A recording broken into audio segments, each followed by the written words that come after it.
Shalom, shalom, très chers frères et sœurs, soyez bénis dans le nom de Jésus-Christ. Aujourd'hui, je vais vous entretenir sur le thème « Comment maintenir une bénédiction que nous avons reçue ». Très chers frères et sœurs, aujourd'hui, la maison de Dieu est abondée de beaucoup de chrétiens qui prient jour et nuit pour demander à Dieu des bénédictions. Pour demander à Dieu la santé, certains demandent le mariage, d'autres demandent des enfants, d'autres demandent la délivrance. Mais seulement le constat qui est fait, c'est que ils sont très peu qui réussissent à maintenir ces bénédictions dans leur vie. Pourquoi? Qu'est-ce qui se passe? Qu'est-ce qui fait en sorte que les enfants de Dieu aujourd'hui sont incapables de maintenir leur délivrance, de maintenir leur bénédiction, de maintenir les grâces qui leur sont octroyées pendant qu'ils ont prié, pendant qu'ils ont appelé Dieu au secours? Il est très important de savoir, très chers frères et sœurs, qu'on ne peut pas évoluer dans la vie si on ne peut pas maintenir tout ce que nous recevons. Il faut apprendre à maintenir tout ce qu'on peut recevoir. Vous avez demandé la paix vient, il faut la maintenir. Vous demandez un mari, le mari vient, il faut le maintenir. Vous demandez des enfants, les enfants viennent, il faut bien les encadrer. Vous demandez la richesse, Dieu vous donne l'argent, il faut apprendre à bien gérer. Si les personnes qui sont riches sont devenues riches, c'est parce qu'elles ont su conserver ce qui leur a été donné. Elles ont accumulé jusqu'à ce qu'elles sont devenues riches. Elles ont su emmagasiner des richesses. Mais comment nous, on va pouvoir grandir spirituellement? On va pouvoir garder notre délivrance si à chaque fois nous la perdons? Si à chaque fois que Dieu nous donne quelque chose, que Dieu nous donne une grâce, nous la perdons parce que nous n'arrivons pas à conserver. Aucune graine ne peut grandir et produire ses fruits si elle ne se fixe pas au sol. Parce que pour grandir, il faut d'abord que votre bénédiction se fixe, que vous la maintenez. Et lorsque vous la maintenez, elle commence à grandir. Quelle est donc la raison fondamentale?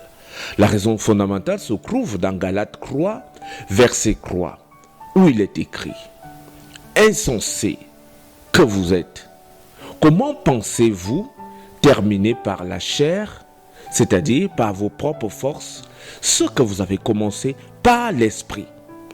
Très chers frères et sœurs, ce passage nous fait comprendre que beaucoup d'entre nous, lorsque nous avons besoin des bénédictions, nous jeûnons, nous prions, nous lisons la parole, nous sommes dans la maison de Dieu, nous payons la dîme, nous faisons tous les actes possibles pour que la grâce nous soit accordée. Mais une fois que ces bénédictions nous sont données, venue la paresse. La paresse s'installe, la fatigue s'installe, on n'arrive plus à faire la même chose qu'on faisait pour que les bénédictions s'accroissent et se multiplient. Nous retournons dans nos anciennes vies et nous commençons à vivre comme nous vivions avant. C'est ainsi que les vieux problèmes reviennent et que nous recommençons à vivre comme nous vivions avant et les bénédictions disparaissent et n'arrivent pas à grandir. Très chers frères et sœurs, si nous avons reçu quelque chose par l'esprit, continuons par l'esprit. Si nous avons reçu notre mariage par l'esprit, continuons à prier pendant que nous sommes dans ce mariage. Si nous avons reçu notre travail par la prière, continuons à prier pendant que nous allons au travail. Il y a des gens, pendant qu'ils voulaient un travail, on leur a donné le travail par la prière. Ils ont prié pour l'obtenir. Mais dès lors qu'ils ont commencé à travailler, ce n'est que l'emploi du temps du travail, ce n'est que l'emploi du temps du travail qui est important. Ils ont oublié la prière. Et c'est comme ça que les difficultés que le diable trouve encore le chemin pour vous ramener au point de départ. Il y a des femmes qui ont prié pour vouloir un mariage, mais dès qu'elles ont eu ce mariage, elles ont oublié Dieu. Et c'est comme ça que le diable a trouvé encore la route pour venir nuire à votre vie. Oh, chers frères et sœurs, il est important que si vous avez reçu quelque chose par la voie de la prière, une délivrance, il y a des gens qui étaient possédés, ils avaient des démons, on a prié pour eux, on a chassé les démons, mais quelque temps après, ils se sont retrouvés encore en train de vivre dans le péché, en train de vivre dans l'immoralité, en train de pratiquer l'adultère, en train de vivre dans la saleté. Et c'est comme ça que les démons qui étaient partis se retrouvent encore en train de revenir prendre place là où ils avaient été chassés. Comment allons-nous conserver la délivrance dans cet état?